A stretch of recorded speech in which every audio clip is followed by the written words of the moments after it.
Now, suppose I would like to use this Casio fx-991ES Plus to perform an integral of ln x. First, you need to set your calculator into the radian mode.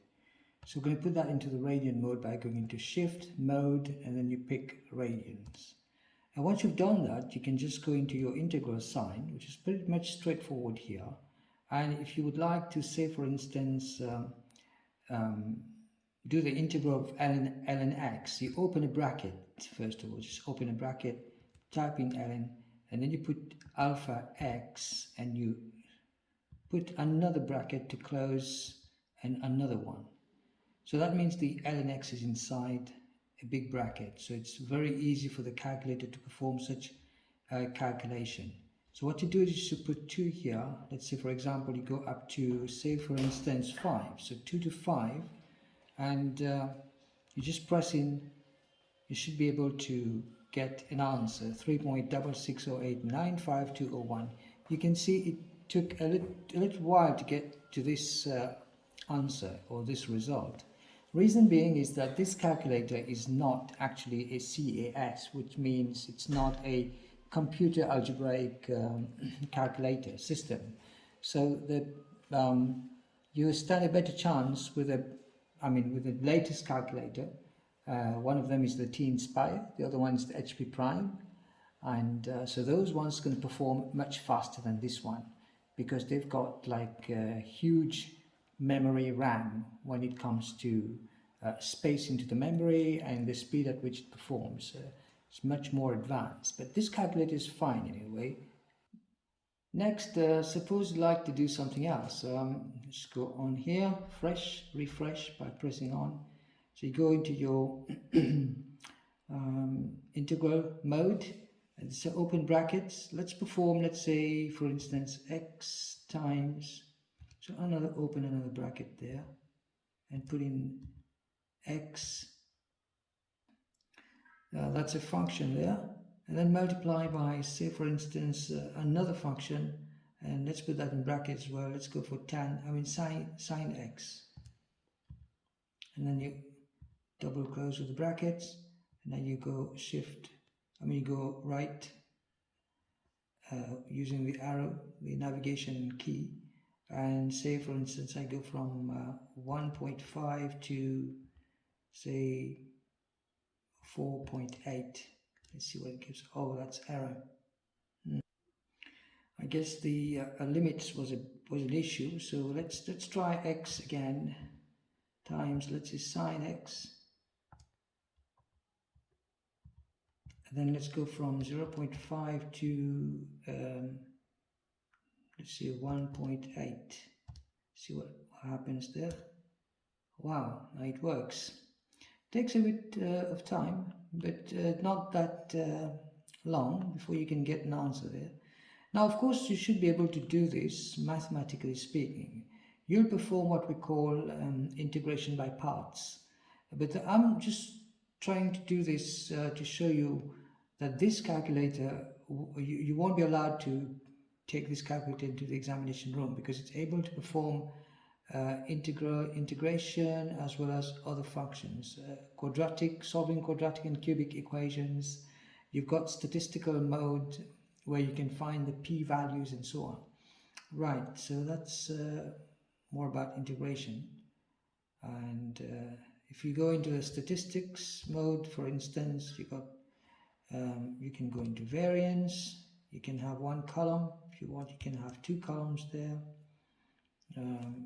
By just going in to statistics, you can have the frequency on, press this on, and of course when you enter your data, you want to type in your data, there we go. You can enter all the variable x with the frequencies. Let's say I've got like 1, and then let's say 2, 3, and let's say 4. And for some reason I've got 0, 2.5, let's say 2. Okay, and let's say 3, and I've got 4, and I've got 7, and that's it. So now I press on, that means the information is stored into the memory, into the statistics mode. So press Shift, Enter, and go into statistics. Now you can find a lot of things there. You can look at the sum. Okay, if you just press 3, it's going to give you the summation of x square. Summation of x is going to be 46. And again, you go shift into statistics. You can go into sum. You want to find the summation of x square, 160. And if you want to find, let's say for the variance, you go into there, you find the mean. The mean is number 2 there with the x bar. So there we go. Means turns out to be 3.28571 and so on. You can try as much as you can. I mean, just play around with this number of variables. You've got 14, all right, items, 14 variables. And yeah, that's it. So the data with number 2 there, you can change the data. It shows you what you've entered into the statistics mode. And it's a fantastic calculator. I just love it. I'm going to go back to normal mode. You can also perform, what I like is this shift, and then you get the improper fraction like 2, let's say 1/3, all right, times, let's say 1/3.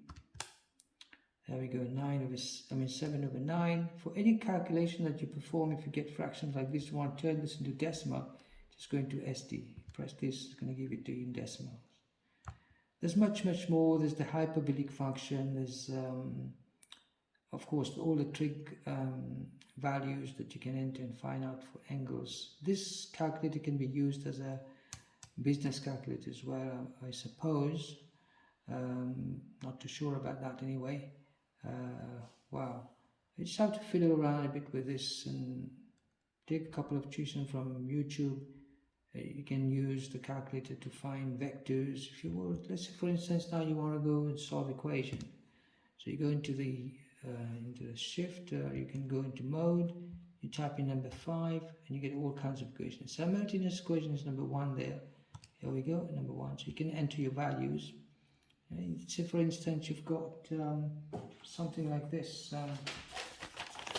So you have 2x plus 6y is equal to -7, and x minus 5y is equal to, let's say, 8. And I want to solve this pair of simultaneous equation. Coefficient of x, coefficient of y, and the constant there. So you've got 2, enter 2, and then plus 6, and then minus 7. So you're done for the first one, the first equation. The second one is this one here. 1, -5, 8. 1, enter, -5, enter, 8, enter. And now you press equal sign. You press the equal sign. And here's the first value of x. So your first value of x turns out to be 13/16 as a decimal.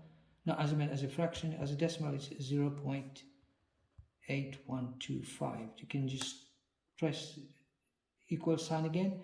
The second value comes here, y minus 23/16. It's a fantastic calculator. Even though there's quite the latest one in the markets there with TI Texas Instruments, I still love this calculator. It's beautiful. It does the job quite well. And well, we can even go into like equations here. You can go to matrix. We can go to vectors. Complex numbers is fantastic. For instance, let's go to complex numbers. That's number 2.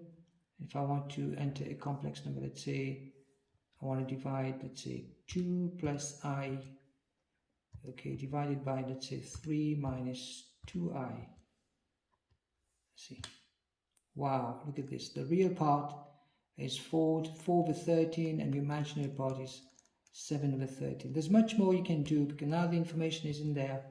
You can just hang on, let's go into complex. You can find the conjugate of that. So number 2, conjugate of the answer. There we go. So you can also go into, again, your complex mode. Try to find the argument, okay, of the answer. And here's the argument. Minus 1.051650213 radians. There's lots of things you can do. I mean, you won't actually feel bad if you bought this calculator. Take care.